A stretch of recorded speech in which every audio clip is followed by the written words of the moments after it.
Hello and welcome to another gaming for official use only. I felt the need to state this a lot lately, but the topics I've been choosing have a lot of overlap between this series and On the Fringe, as I do tackle science that's just beyond current tech. This episode is no exception. The topic of time travel is an old one that seems to get reinvented for every generation. It's been with us as long as fiction has existed, though it's went from originally being something done by magic to being something technological. I'm sure most people can name a favorite time travel story. Smart ones list one that includes a gray sports car from the 80s, but the modern day sees time travel disappear into the shadowy world of government conspiracies. In this episode, I'm going to examine the best video game example of time travel. Sorry, Journeyman Project fans, and what is arguably the first internet conspiracy theory. But first, we go back to the 90s. Just a reminder for new viewers, this video will only graze the plot. I'm focused more on the time travel aspect of the technology than the plot of the game. There are far better reviews of the game. The only other thing I will say is if you have not played this masterpiece, the best version without questions on Nintendo DS. That said, play whichever version you can because it's a brilliant game, just probably skip the PS1 port. When it came to JRPGs in the 1990s, Square could do no wrong.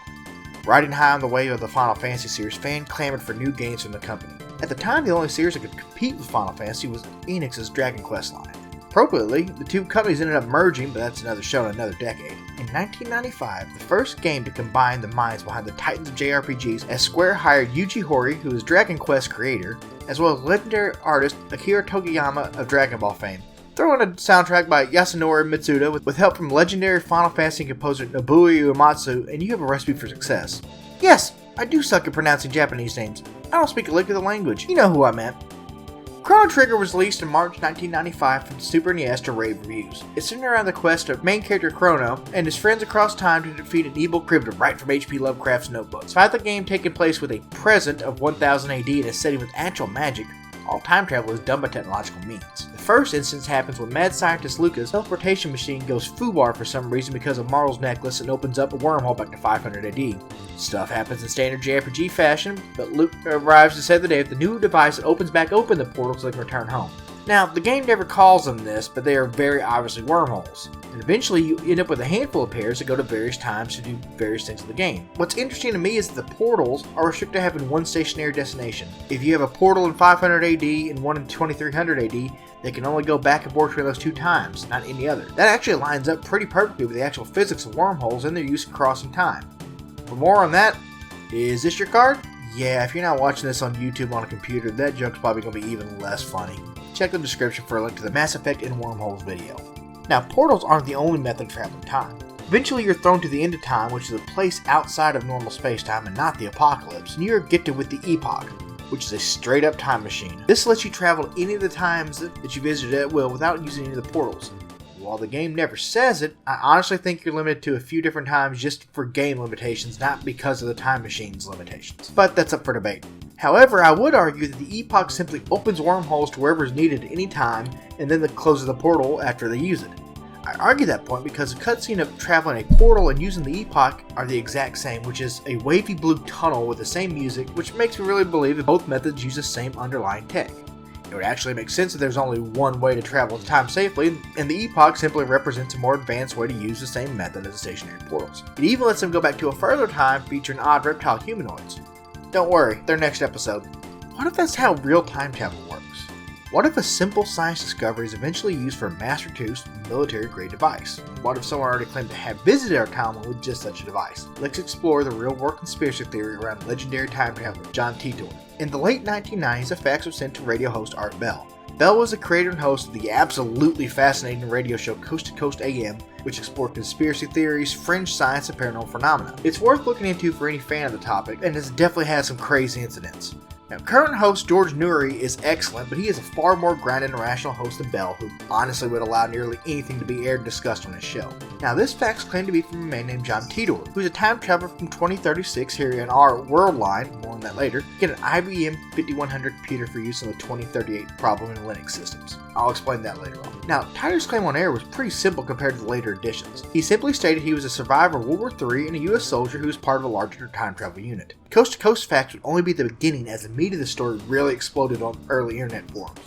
Starting in the early 2000s, a poster by the name of Time Travel Zero would post on the Time Travel Institute forum, a site for enthusiasts of time travel and a place for people to make claims of actual travel. It goes without saying, the site had tons of time traveler hoaxes, and saying that's about as necessary as letting people know the ocean has some water. On these forums, the legend of John Titor really flourished, as his backstory and reason for the mission became more and more fleshed out. He explained how his unit would take on travel to various world lines, essentially alternate universes, which neatly sidesteps most time travel paradoxes. He did state that our world line was fairly close to his own, which made going back for the aforementioned 5100 easier. His own grandfather was part of the team that developed it. His big claim was that starting in roughly 2010 to 2012, the US would start seeing massive upheaval and rebellion, leading to a short civil war that ends when a global World War III breaks out and goes nuclear. After rebuilding, the US capital actually moved to Omaha, Nebraska, and they have government units who are sending time travelers back to recover necessary items for rebuilding. Due to the fact that you cannot travel back to your own past, the machine sent them to other world lines that are close enough to their own. In a definite change from other claims of time travel, Apex TV! Titor provided photo evidence of the time machine in use as well as the actual user's manual. Now, I'm going to be focusing on time travel tech here more than the claims of Y2K going amok, nuclear war, and the like. I'll link to a fantastic video by Justin Wang that does a deep dive on the topic. Now, let's look a little more in depth here, starting with the IBM. 5100 was an amazing piece of kit for the time, but according to Titor, there was an unpublished feature that let it handle both the standard basic but also the APL that IBM mainframes use. Very few people at the time knew about this, which was a good argument in favor for Titor telling the truth. I mentioned the 2838 problem. What it is a failure in Unix system that's roughly analogous to Y2K, but it's more of an issue because of how Unix systems back then were made. Y2K was solved thanks to the work of thousands, if not millions, of engineers and technicians working tirelessly, so that we never noticed it, but 2038 is considered to be a large problem. The 5100 could be used to help mediate that. Now, a lot of time travelers may be claiming to try to prevent war or famine or whatever. Titor was just going on a shopping trip through the decades. Let's get to the meat of the issue, the time machine. Titor called it a General Electric Model C204, which used dual singularities to create a Tipler sinusoid, which allowed the user to travel in time. Don't worry, I'll explain the big words in just a bit. Now, the problem with this is the unit itself was quite heavy, and then when you're traveling in time, there was no air. Titor remedied this by simply mounting the unit into two different vehicles. He started with a 60s Corvette because if you can make a classic sports car into a time machine, why wouldn't you? And later into a four-wheel drive SUV. Depending on the length of the time he's going back, he would sometimes take canisters of compressed air to refill the cabin. He also provided this interesting image of training with the device, showing a sergeant using smoke from a cigar and a laser pointer to show the gravitational distortion. So you can see the red arc there. Now, the images shown before, the mechanical drawings, were actually from the instruction manual that Titor provided to forum users upon request. Now for the science part. Singularity is essentially the inside of a black hole.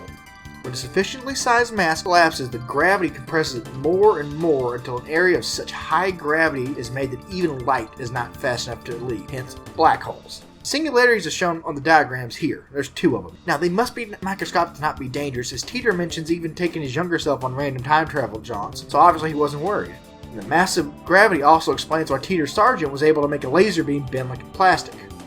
A Tipler sinusoid is likely a reference to the Tipler cylinder, the proposed form of time travel. Created by physicist Frank Tipler, the cylinder would be massive, multiple times more mass than our sun, and likely infinite length. If you spin the cylinder fast enough, it would create something called frame dragging that would gravity to affect space-time, allow time travel simply by traveling across the spinning cylinder. Now, Tipler admittedly created it as infinite length just to make his math easier, but was convinced that a finite length cylinder could still work.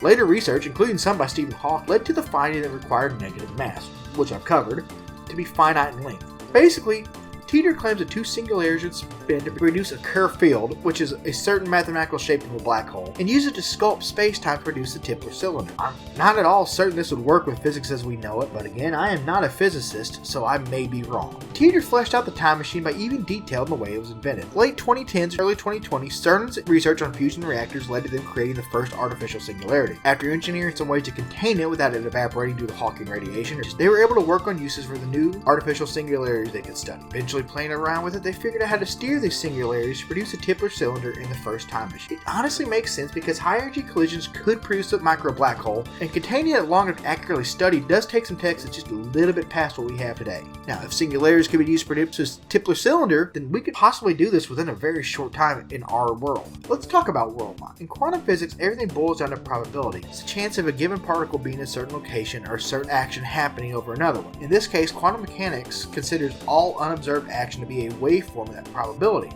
You may have heard the science term collapses the waveform. This is what we're talking about. When an observer looks on it, the most likely probability happens and it collapses down. Check my last video for discussion of the dual slit experiment for more on this. The question comes up, what happens to those other options? It's a long-standing question in physics with a couple different answers, but one of the most accepted and well-known is the many worlds theory. Basically, every time there's an option of how something could happen, a universe is made based on the options that wasn't taken.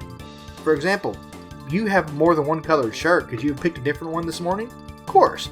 So there's another universe spawned off from where you picked a red shirt instead of a blue, for example. This means that every day you are walking through the creation of billions of different universes without knowing it, and that's just kind of the stuff that you're part of. These alternate universes, or timelines, or world lines, may be as close to our reality as just a difference in one atom being out of place somewhere, or as far removed so that the laws of physics are different and matter never formed in that universe at all. Having these alternate universes lets you sidestep any paradoxes that arise since it's not your history. These are things like stopping your grandparents from ever meeting, which means one of your parents is never born, which means you are never born.